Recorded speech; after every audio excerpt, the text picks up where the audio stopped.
Assalamualaikum teman-teman, kembali lagi bersama saya Nadifa Cahya. Selamat datang buat kalian yang baru gabung. Semoga menyukai cerita karangan saya. Dan jika tak mau ketinggalan dengan kelanjutannya, langsung saja klik tombol subscribe di bawah.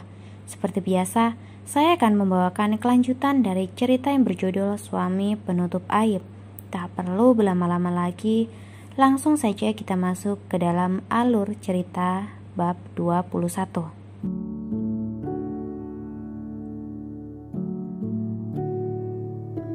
Sayup-sayup suara isak tangis wanita tua terdengar pilu, membuat kesadaranku perlahan pulih. Pelan aku membuka mata, mencari tahu sumber suara tersebut. Mataku memicing, mengatur cahaya masuk ke dalam kornea. Di samping kanan ranjang, ibu menangis, tertunduk sembari menggenggam jemariku. Baunya naik turun mengikuti isakan. Seiring kesadaranku kembali, kabar dari kepolisian tadi menggaung di kepala. Mataku bukan lagi berkaca-kaca, namun cairan itu sudah luruh begitu saja. Ibu belum menyadari jika aku sadar. "Bu," panggilku lirih dengan suara bergetar.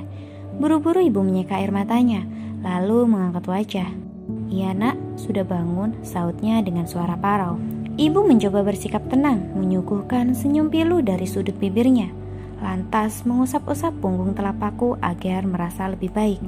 Namun, sorot matanya tak bisa berbohong. "Katakan pada Nada, Bu, kalau apa yang tadi Nada dengar hanyalah omong kosong. Mas Arkan baik-baik saja kan?" Ibu bergeming, membalas pertanyaanku dengan tangisan. Aku masih tak bisa menerima kenyataan itu, berharap ini hanyalah mimpi buruk. Aku mengendap pandangan, mencari gawai guna menelpon Mas Arkan, berharap dia menjawab teleponku, mematahkan kabar duka yang kudengar tadi. Polisi itu pasti salah menghubungi orang, dan Mas Arkan, sebentar lagi dia akan sampai. Besok adalah pesta pernikahan kami. Mas Arkan tak akan ingkar janji. Meski lemas, kepala masih terasa berat, pandanganku buram sebab kornea dipenuhi cairan hangat. Aku memaksa diri untuk duduk, meraih gawai yang berada di atas nakas. Ibu tak mencegahku. Kontak yang kuberi nama My Love sudah nampak di layar. Sejenak kupandangi gambar kami berdua yang menjadi foto profil kontak tersebut. Tak terasa, bulir hangat dari sudut mataku berdesak keluar, membasahi layar ponsel. Segera ku hapus agar tak menghalangi pandangan. Lalu, setelah ku tekan tombol hijau bergambar telepon, seseorang di seberang sana menyaut panggilanku. "Maaf, nomor yang Anda tuju sedang tidak aktif atau berada di luar jangkauan. Cobalah beberapa saat lagi." Mendengar itu, pertahananku runtuh. Beberapa kali dicoba, jawabannya tetap sama. Benda tumpul seolah ditekan dari depan. Sangat sesak sampai-sampai sulit membuatku bernapas. Air mata tak bisa lagi kubendung. Ibu yang sedari tadi diam menghampiriku, memelukku dengan kelembutan. "Ayo kita keluar nak, semua orang sudah menunggu kita di ruang tamu. Kita ke rumah sakit sama-sama ya." Tak ada pilihan, aku menuruti titah ibu. Tania, Bapak, Mbak Lasmi, dan sopir pribadi Tania sudah berkumpul di ruang tamu. Tania langsung berhambur ke arahku, lalu memeluk tubuhku erat. "Mbak, Mas Arkan," ucapnya terbata-bata. Kuusap punggung Tania agar dia merasa lebih baik.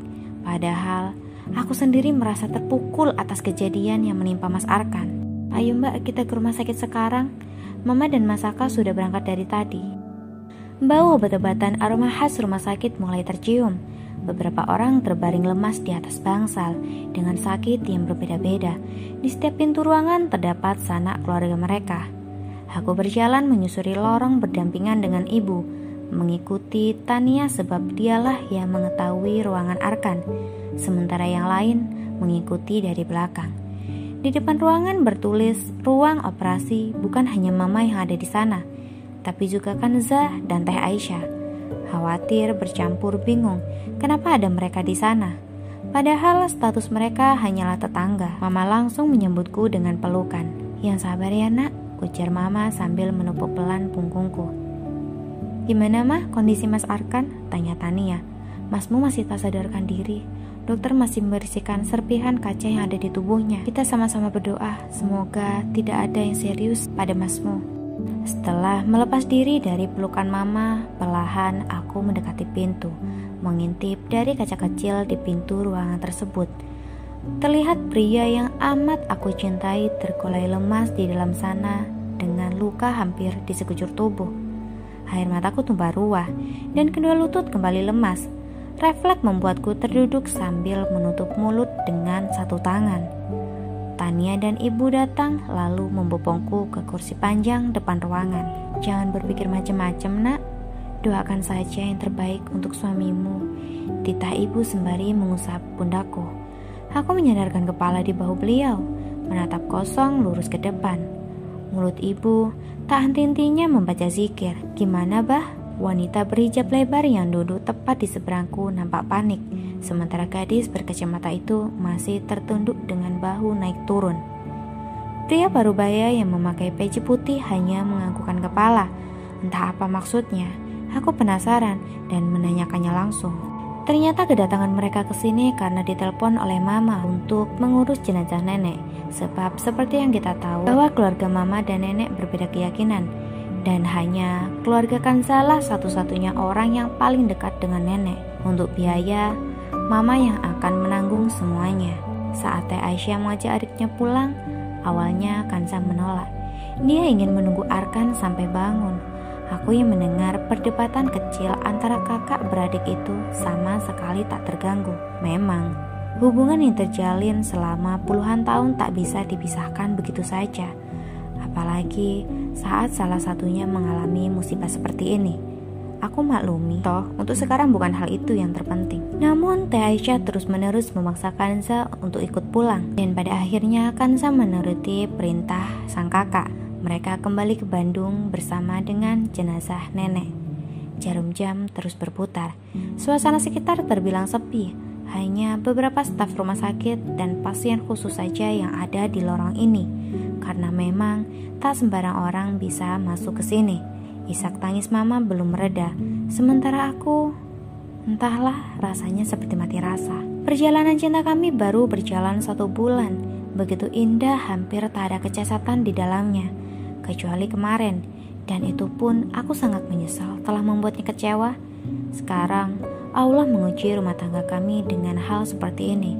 Tepat sebelum pesta pernikahan dimulai. Hamba mohon ya Allah, selamatkanlah suami hamba. 3 jam berlalu. Akhirnya salah satu suster dari dalam ruang operasi keluar. Kami bergegas menghubunginya. "Gimana sus, kondisi anak saya?" "Silakan tanya langsung pada dokter." Suster tersebut beranjak pergi.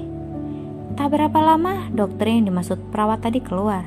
Kami langsung menyerbu dokter tersebut dengan pertanyaan yang sama. Tak terkecuali denganku. "Gimana dok kondisi suami saya? Apakah Anda istri pasien?"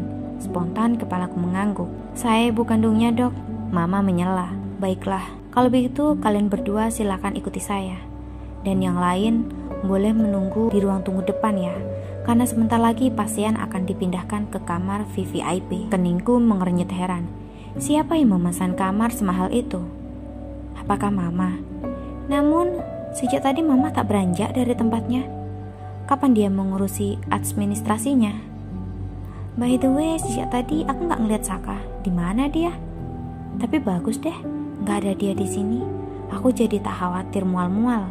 Sesampainya di ruangan, dokter membaca hasil ronsen Arkan. Beliau menjelaskan beberapa anggota tubuh Arkan seperti tangan dan leher mengalami cedera yang cukup serius.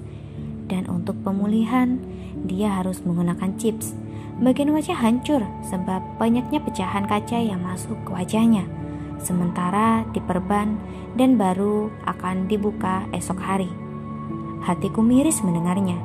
Kenapa orang baik seperti Arkan bisa mendapat ujian sebesar ini? Belum lagi, dia harus merasakan pahitnya kehilangan orang yang ia sayangi, yaitu nenek. Menurut salah satu kesaksian polisi, waktu ditemukannya mobil airbags di tempat Arkan tidak berfungsi dengan baik. Itulah kenapa wajah Arkan bisa terkena serpihan kaca. "Kapan dia akan sadar dok?" tanya mama. "Kita tunggu sampai besok pagi. Jika malam ini dia belum sadar juga, nanti akan dilakukan pengecekan lebih lanjut." Di ruangan yang cukup besar, dilengkapi satu ranjang pasien yang terdapat Arkan di atasnya, satu ranjang penunggu, juga bed sofa yang empuk serta peralatan elektronik seperti TV LED, telepon, dan lain-lain tersedia di sana.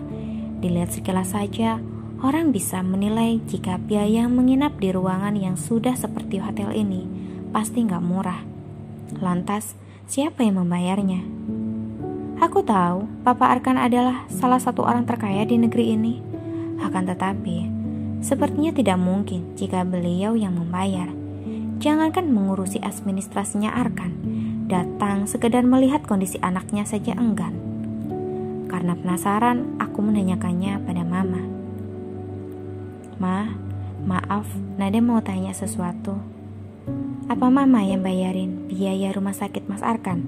Tanyaku hati-hati. Bukan, Saka yang membayarnya. Mama menatapku hangat, lalu melanjutkan kalimatnya. Jangan pikirkan soal biaya. Yang penting, Arkan bisa sembuh. Aku mengangguk saja. Ternyata pria itu masih punya hati juga. Baguslah. Arkan seperti ini juga gara-gara dia kan?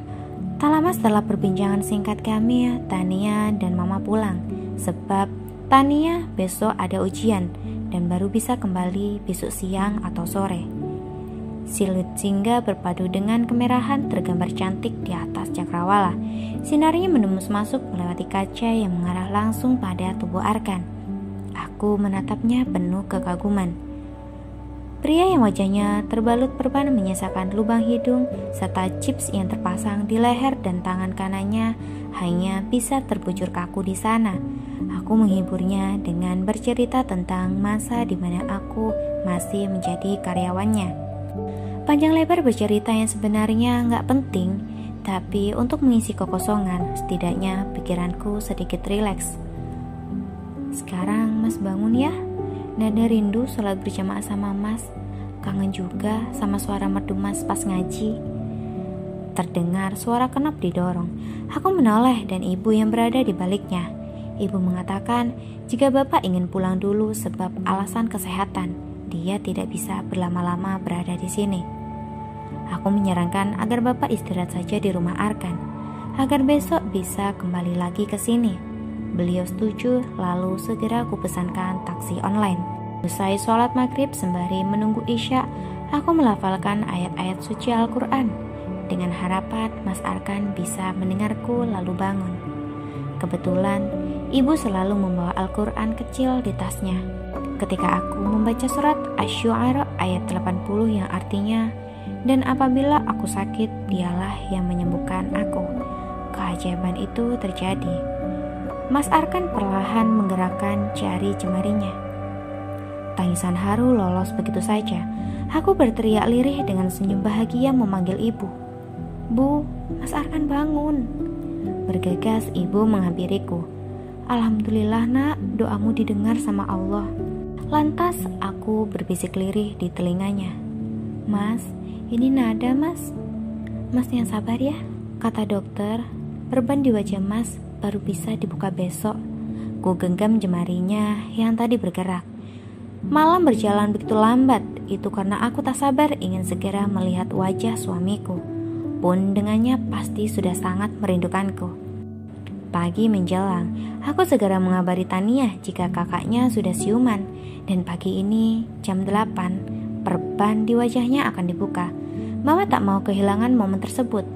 Sebelum jam 8, beliau sudah sampai di rumah sakit. Disaksikan aku, ibu, mama, dan 2 perawat, dokter, perlahan membuka perban tersebut, menyisakan perban melingkar di atas telinga. Lalu dokter menyuruh Arkan untuk membuka mata. Arkan melakukan itu, namun anehnya dia tak berekspresi. Tatapannya kosong mengarah lurus ke atas. Berbicara pun dia belum bisa. Apa ada masalah, Pak? Arkan bergeming. Dalam situasi seperti ini, memang sulit baginya menjelaskan sesuatu. Kemudian, dokter menginstruksikan jika Arkan harus menjawab pertanyaannya dengan kedipan. Misal, saat dokter mengacungkan 2 jari, dia harus menjawab dengan 2 kedipan, dan seterusnya. Sesi pertama dimulai. Ini berapa, Pak? Dokter mengacungkan 2 jari tepat di depan wajah Arkan. Arkan bergeming, seolah tak bisa melihat jari dokter. Dari sini, aku dan yang lain mulai merasa ada yang gak beres. Yang kedua, saat dokter mengajukan pertanyaan, Arkan juga harus menjawabnya dengan kedipan. 1 untuk tidak dan 2 untuk iya. Apa Anda tahu jika di samping Bapak ada istri dan ibu? Agak lama ia merespon. Lalu, Arkan berkedip 1 kali.